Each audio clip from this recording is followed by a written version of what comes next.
Conakry, 25 mai 2021. Merci de l'attention et bienvenue dans cette édition. Donc voici le sommaire.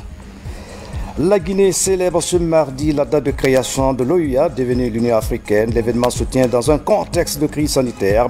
Le chef de l'État, professeur Alpha Condé, se souvient des différentes péripéties qui ont abouti à la création de l'OUA. Des journées d'études diagnostiques du fonctionnement des CAF, Centre d'autonomisation des femmes. Les participantes recommandent le renforcement de la formation des femmes pour qualifier davantage les centres d'apprentissage. Au sommaire encore, le musée régional de Bokeh change de visage. Les œuvres d'art seront bien conservées. La ministre de la Culture et du Patrimoine historique invite les bénéficiaires à sauvegarder notre histoire. Mesdames et messieurs, bonsoir. 25 mai 1963, 25 mai 2021, le continent africain célèbre ce mardi le 58e anniversaire de la création de l'Organisation de l'Unité africaine, devenue l'Union africaine. À l'occasion, le président de la République, professeur Alpha Condé, un panafricaniste engagé, se souvient avec fierté les différentes péripéties qui ont jalonné la création de cette organisation continentale et le rôle joué par la Guinée sous la clairvoyance d'Ahmed Sékou Touré. Sanassi Keïta. Les arts, la culture et le patrimoine, l'évier pour l'édification d'une Afrique que nous voulons. C'est sous ce thème que l'Afrique célèbre ce 25 mai 2021 la 58e fête anniversaire de la création de l'OUA, Organisation de l'Unité africaine, aujourd'hui Union africaine. Des panafricains, à l'image du président Alpha Condé, se souviennent encore de la mise sur pied de cette organisation continentale et du rôle crucial qu'a joué la Guinée de feu Ahmed Sékou Touré. Il est important que la jeunesse guinéenne, surtout celle aujourd'hui qui est née bien après les indépendances, comprenne l'évolution de l'Afrique. Le RDA, Rassemblement démocratique africain, a été créé dans un cadre fédéral regroupant à la fois les pays de l'ancienne AOF et les pays de l'ancienne AEF. Et il y avait deux tendances. Une tendance qui voulait que les pays prennent l'indépendance en fédération ensemble, dont le chef de file était le président Sékou Touré, et une autre tendance qui était dirigée par Oufoué qui disait que chaque pays doit prendre son indépendance. En 1958, trois pays ont voulu prendre l'indépendance, le Niger, le Sénégal et la Guinée. La Guinée seule a pu prendre l'indépendance grâce à l'unité entre toutes les forces, c'est-à-dire entre le PRA dirigé par Barry Yaoundou et Barry III et le PDG. Ensuite, il y a eu la création du Mali qui regroupait le Sénégal et le Mali. Mais la fédération a éclaté et le Soudan, l'ancien Soudan est devenu le Mali. C'est en ce moment qu'ils ont décidé de créer le groupe de Casablanca, qui était, disons, le groupe des pays progressistes. La réunion, ça s'appelle le groupe de Casablanca parce que la réunion est lieu à Casablanca. Il y avait Ferhat Abbas qui représentait le FLN, qui était mené la lutte de libération pour la libération de l'Algérie. Il y avait le roi Mohamed V, il y avait le président Nkrumah, il y avait le roi Haïlé Sélassié, il y avait Modibo Keïta et Sékou Touré. Face au groupe de Casablanca, les autres qu'on appelle modérés ont créé le groupe de Morovia. Mais finalement, le groupe de Casablanca a réussi à entraîner le groupe de Morovia et en 1963, ils se sont mis ensemble pour créer l'OUA. Et il est extrêmement important de comprendre le rôle qu'a joué. C'est à cause du rôle qu'a joué la Guinée que tout de suite les autres pays ont proposé que le secrétaire général soit confié à un Guinéen. C'est là où Jean Letellier a été désigné comme premier secrétaire général de l'OUA. L'objectif de l'OUA était d'aider à la libération des colonies, c'est-à-dire les colonies portugaises comme les colonies anglaises, etc. C'était le but principal.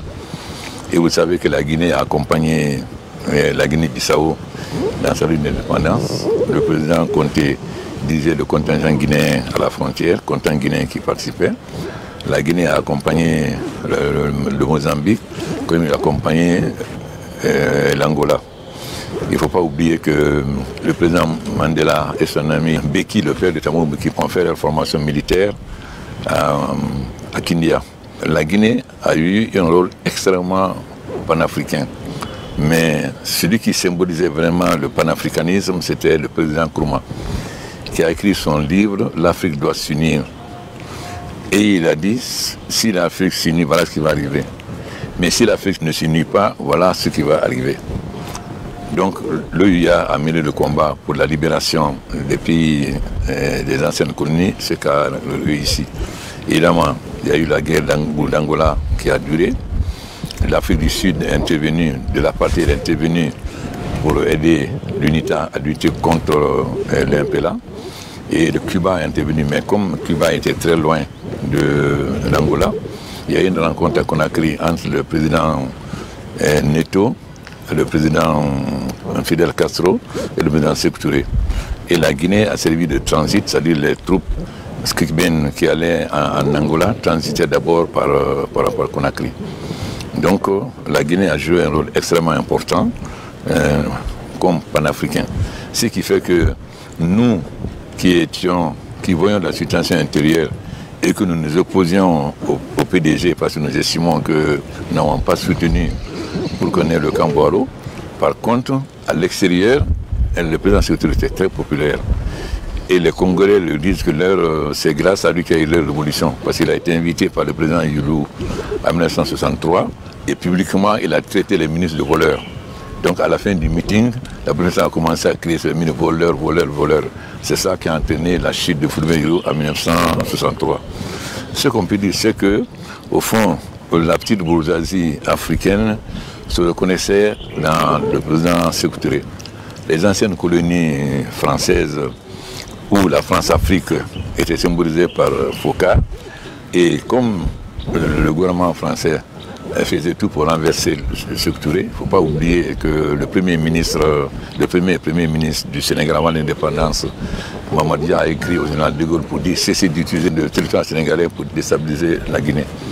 Donc, nous avons joué un très grand rôle au niveau du panafricanisme dans la création de l'OUA qui deviendra plus tard l'Union africaine. D'ailleurs, le sommet était prévu en Guinée. C'est là où le Maroc nous a accompagnés pour construire ce qu'on appelle les villas de l'OUA. Malheureusement, le président est mort avant. Sous la Deuxième République, comme le président compétent militaire n'était pas très porté sur la politique extérieure, la Guinée a perdu ce rôle de leadership panafricain. Donc, moi-même, ayant été président de la France, donc tous les militants de la France ont une qualité, c'est d'être panafricain. Donc je n'ai fait que reprendre le rôle de la Guinée dans le panafricanisme. Mais ce qui est extrêmement important, c'est de savoir que Nkrumah a été un grand visionnaire. Tout ce qu'il a dit, si l'Afrique ne s'unit pas, voilà ce qui va arriver, c'est ce qui est arrivé. Le président de la République, Professeur Alpha Condé, a par ailleurs appelé à l'unité africaine à travers, bien évidemment, une forte intégration entre les différentes organisations sous-régionales, dans le but surtout d'arriver un jour à la création d'un seul État africain. Donc, il est extrêmement important que nous continuions à lutter pour non seulement le renforcement de la coopération entre les pays africains, mais pour la création dans un premier temps de grandes zones d'intégration comme la CEDEAO, la SADC, etc. Mais un jour arriver à un véritable État africain. On peut penser que c'est un rêve, mais je pense que si les jeunes Guinéens comprennent très bien l'importance du rôle joué par la Guinée et que la jeunesse africaine comprenne le rôle joué par ses pères prédécesseurs, ils comprendront. Ces pères fondateurs de l'Union africaine ont eu une idée géniale. C'était l'intangibilité des frontières, c'est-à-dire les pays devaient prendre l'indépendance dans le cadre des frontières dans lesquelles ils étaient dans la colonisation. Pourquoi? Parce que si on n'avait pas dit ça, beaucoup de pays pouvaient éclater. Parce que les colons n'ont pas tenu compte, les colonisateurs n'ont pas tenu compte de la composition ethnique des différentes colonies. Si dans une même colonie, on retrouvait, dans des colonies différentes, on retrouvait des Malinqués, des Peuls ou des Moussis, etc. Donc, en disant l'intangibilité des frontières, on évitait que les États n'éclatent. Sinon, le Nigeria n'existerait plus. Il y a eu d'ailleurs la tendance avec la guerre du Biafra pour casser le Nigeria. Et le président Garang, dans toute sa lutte, il n'a jamais voulu l'indépendance du Soudan du Sud. Il voulait un État fédéral. Nous savons quels sont les gens qui ont joué pour qu'il y ait le Soudan du Sud. Nous voyons aujourd'hui les conséquences de cette indépendance où le nombre de morts est 10 fois plus supérieur à celle qui était sous Garang. L'Éthiopie aujourd'hui vit une situation en réalité qui a été voulue par le président Mélès. Le président Mélès a fait une constitution. Lorsqu'il a envoyé au président Issaïas, le président Issaïas l'a appelé pour dire mais cette constitution n'est pas une constitution pour l'Éthiopie. Il a dit oui, je suis une minorité, si je gouverne, il faut que je les divise. Et il a mis dans la condition de droit d'autodétermination, ce qui était contraire à la vue des pères fondateurs. Donc dès le départ, les pères fondateurs ont été pour l'unité africaine, l'intégration africaine. Donc il est extrêmement que vous compreniez que c'est une tradition de la Guinée et le rôle important joué par la Guinée dans cette union, et aussi le président Haïlé Sélassié, le président Mohamed V, le président Nasser. Parce que dans le groupe de Casablanca, il y avait Ferhat Abbas qui représentait le FLN en lutte, le président Mohamed V, le président Nasser, le président Nkrumah, le président Modibo Keïta, le président Sékou Touré et l'empereur Haïlé Sélassié. Donc c'est important qu'en fêtant l'anniversaire de l'Union africaine, qui n'est que la continuation de l'EIA, que la jeunesse guinéenne comprenne bien pourquoi nous devons avoir une politique panafricaine, une politique d'intégration. C'est notre histoire et c'est notre fierté. Il était important donc que je vous explique cela pour que la jeunesse s'imprègne que la Guinée a toujours eu un destin panafricain, même si pendant la Deuxième République, du fait que le président Conté n'était pas un homme politique, ceux qui étaient là se sont contentés de piller le pays, de s'enrichir plutôt que de jouer un rôle panafricain. Les femmes guinéennes ont été à l'origine de la création de la panafricaine des femmes, et la dirigeante c'était Jeanne Martin, où il y avait Nimasso, il y avait Madame Diané, il y avait aussi Mafouri Bangoura. Donc la première présidente de la panafricaine des femmes était une Guinéenne qui a été après la représentante de la Guinée à l'Assemblée générale des Nations Unies et membre du Conseil de sécurité. Mais la jeunesse guinéenne aussi a joué un très grand rôle dans la création de la panafricaine de la jeunesse. Parce que parmi les premiers dirigeants, on a retrouvé des jeunes Guinéens. Donc que ce soit le président Sékou Touré, que ce soit les femmes guinéennes ou la jeunesse guinéenne, tous ont contribué à imposer l'image de la Guinée comme un des leaders du panafricanisme. Donc si nous rendons hommage à Sékou Touré, nous devons rendre hommage aussi à ces braves femmes et à ces jeunes. Donc j'ai repris cette tradition parce que la fierté, nous sommes fiers. Et quand nous parlons avec les pays, les anciens pays, les anciennes colonies, que ce soit l'Angola ou l'Afrique du Sud, ils répètent toujours nous devons beaucoup à la Guinée parce que ce secteur nous a beaucoup aidé pour notre indépendance. Voilà donc pourquoi j'ai voulu m'adresser à vous, pour que vous sachiez un peu, pourquoi la Guinée doit continuer à jouer un rôle extrêmement important dans l'intégration africaine. Cette journée de l'Afrique est aussi une opportunité de mettre en lumière la mémoire des pionniers des indépendances en Afrique, des panafricanistes qui, le 25 mai 1963, ont décidé de mettre sur pied cette organisation continentale en vue de défendre à l'unisson les intérêts majeurs de l'Afrique sur la scène internationale, de promouvoir l'unité et l'émancipation du continent avec pour objectif premier de le libérer du joug colonial. Sanassi Keïta, c'est une véritable leçon d'histoire, notre fierté. Le président de la République, professeur Alpha Condé, évoque avec fierté le passé glorieux de la Guinée dans le développement du continent. Audience à la primature, le Premier ministre chef du gouvernement a reçu une délégation du groupe Rabi Pinto du Maroc, dirigé par un Israélien. Les échanges ont porté sur les possibilités d'investissement en Guinée, une occasion pour le docteur Ibrahima Kassouri Fofana d'insister sur le rôle que joue le secteur privé dans le développement socio-économique d'un pays. Le résumé de cette audience avec Hadi Kamara. L'agriculture, l'énergie, la santé et les mines, 4 domaines dans lesquels l'expertise des grands groupes israéliens s'illustre à travers le monde. En Guinée, ces secteurs focalisent l'attention de cet Israélien justement désireux d'investir dans le pays. Dr Ibrahima Kassouri Fofana et son hôte de marque partagent leur intention de contribuer à l'atteinte des objectifs que se fixe le gouvernement dans ces 4 domaines clés de l'économie nationale. Il est venu en frère visiter le peuple guinéen et vos autorités, et il est animé de très grandes ambitions pour développer de belles perspectives en Guinée pour la communauté juive. Le rabbin Pinto dirige l'organisation mondiale Chouva Israël, qui regroupe un certain nombre de plus de 150 000 followers à travers le monde.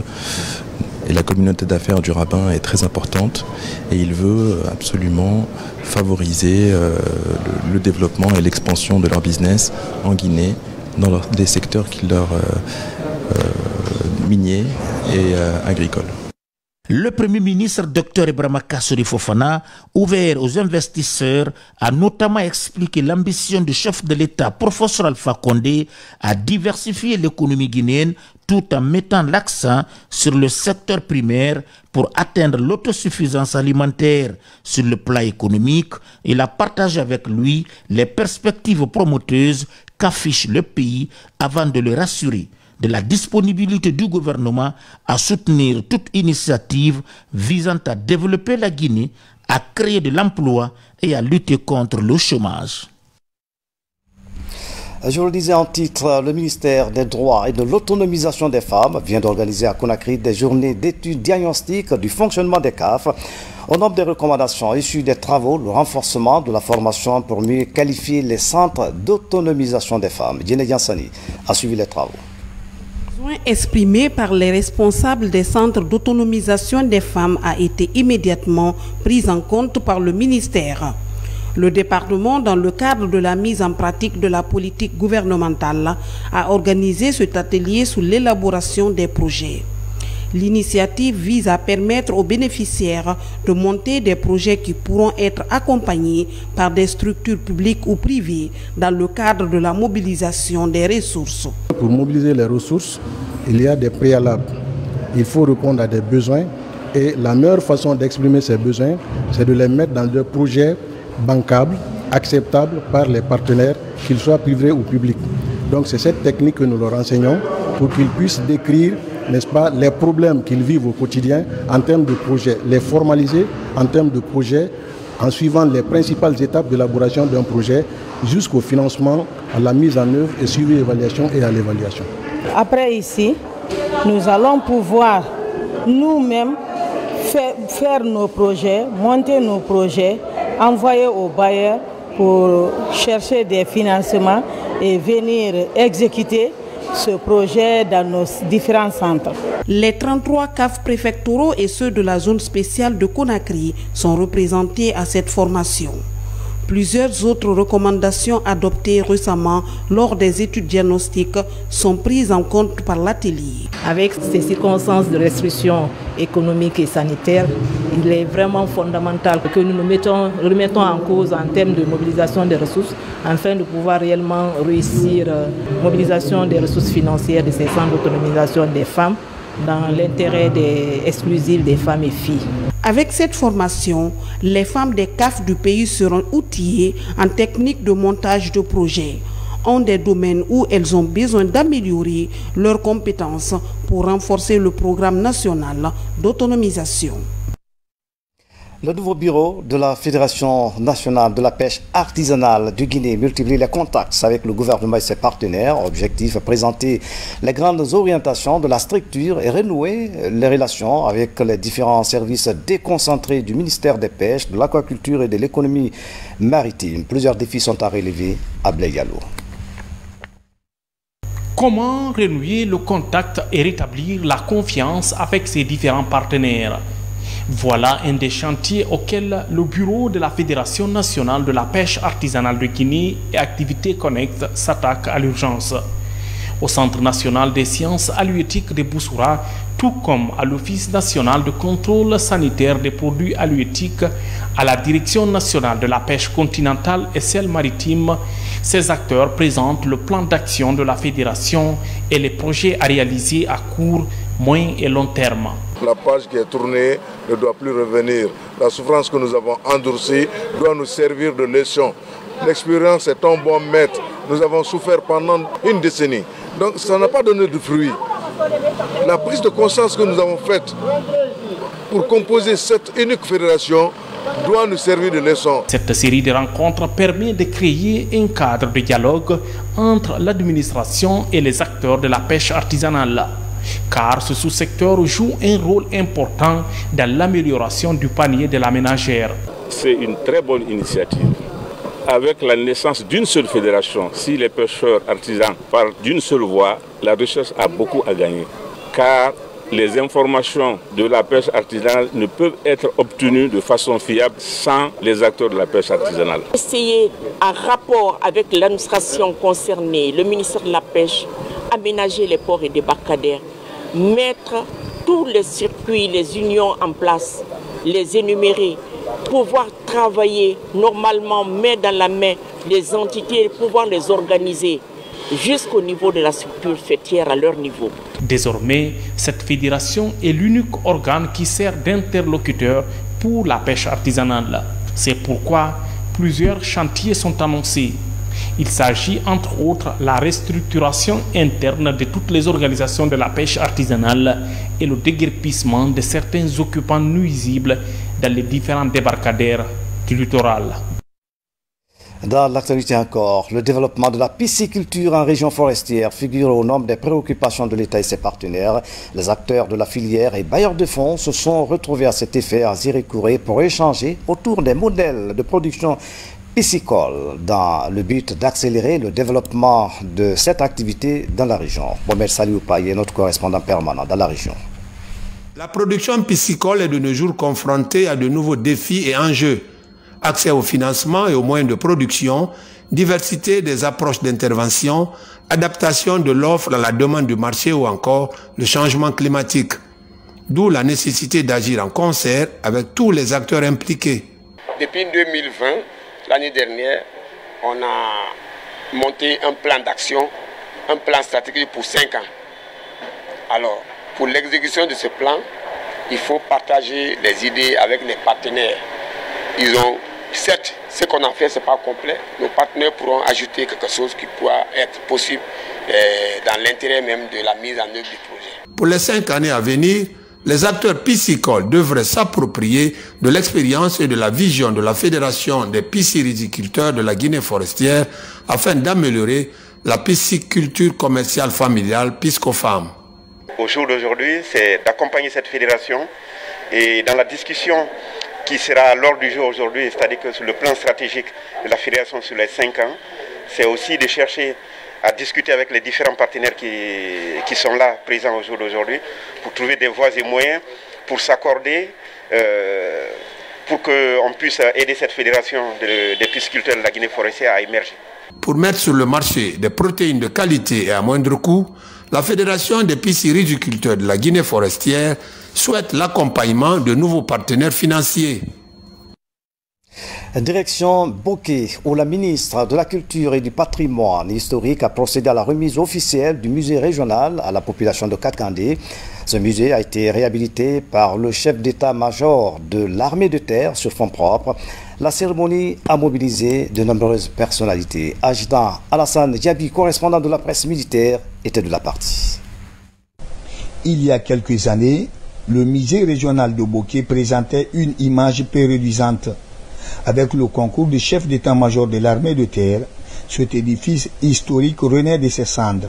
Sa rénovation et son équipement offrent l'occasion de célébrer avec honneur et fierté la mémoire des grands hommes qui ont écrit l'histoire de la Guinée. Permet également de se rappeler du passé sombre de la Guinée, qui est l'esclavage. L'effort qu'a fourni le général Djani pour la rénovation de cette grande infrastructure dont nous n'avons contribué nulle part. Tout a été à ses frais et il a fait preuve d'efficacité, d'utilité et de serviabilité pour notre préfecture. Point de départ des esclaves clandestins pour les Amériques, ce fortin symbolise l'histoire commune de la Guinée et les Amériques. Nous avons arrangé 2 salles d'exposition. Une salle pour les photos et l'histoire et l'autre salle pour l'exposition des œuvres d'art des communautés. Nous avons fait l'épandage du granit de la cour. À cela s'ajoute la réalisation d'un podium pour les prestations des artistes et troupes folkloriques des communautés. Ensuite, l'éclairage du bâtiment par panneaux solaires et un forage pour l'alimentation en eau potable. J'invite les communautés de Boké, les communautés productrices et détentrices de notre culture matérielle, les ressortissants, les entreprises minières, agricoles, les BTP et tant d'autres à soutenir la politique du président de la République, le chef de l'État, le professeur Alpha Condé, en matière de gestion et de préservation du patrimoine culturel guinéen. L'inauguration du musée régional de Boké a été marquée par la remise de témoignages de satisfaction, la prestation du club littéraire Dina Salifou, la troupe Batafon et le Sorsonnet Rythme de Boké, l'orchestre régional. Vive émotion, Elhadj Mamadi Condé, ancien technicien à la radio-télévision guinéenne, a regagné sa dernière demeure ce mardi au cimetière de Cameroun. Parents, amis et collaborateurs lui ont rendu un vibrant hommage à la morgue de l'hôpital sino-guinéen. Ses anciens collègues de service ont loué ses qualités, homme sage, disponible et attaché au travail bien fait. Mounir Bari, reportage. La RTG encore sous le choc. Mamadi Condé, ce grand technicien de la voie de la révolution, n'est plus. Ici à l'hôpital sino-guinéen, un symposium est organisé pour lui rendre un dernier hommage avant son inhumation. Le vide laissé, si je dis que ça va être difficile de le combler, peut-être c'est trop, mais nous allons mettre du temps pour trouver un rassembleur comme lui. Il nous a réunis ici, quand je dis nous, tous les fils de la sous-préfecture de Bredou Branama. Nous avons lié nos destins dans le studio central de la Voie de la Révolution. Nous avons tissé des rapports fraternels profonds. Je garde de lui des souvenirs impérissables. C'est comme si vous me posez la question de parler de moi-même. Parce que Ntoma était moi. Moi, j'étais Ntoma aussi. Et ce qui fait qu'il a porté ce nom-là jusqu'à sa mort. Autant vous dire que je reste à jamais reconnaissant à cet homme qui était d'un calme olympien.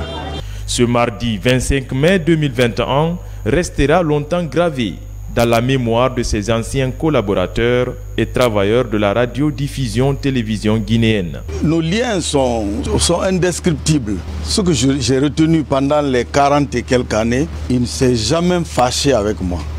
Mamadi était sincère. C'est un homme entier.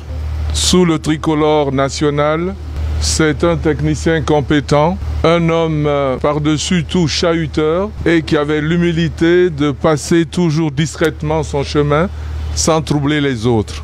Feu doyen Mamadi s'en va à jamais, en laissant derrière lui une veuve avec des enfants. Il est inhumé ce mardi après la prière de 14 h au cimetière de Cameroun. Voilà, Elhadj Mamadi Condé Ntoma dort en paix. Après ce journal, vous suivrez l'intervention du chef de l'État, professeur Alpha Condé, à la faveur du 58e anniversaire de l'OUA. C'est la fin de cette édition à tous. Merci de nous avoir suivis. Excellente soirée, où que vous soyez dans le monde. À demain.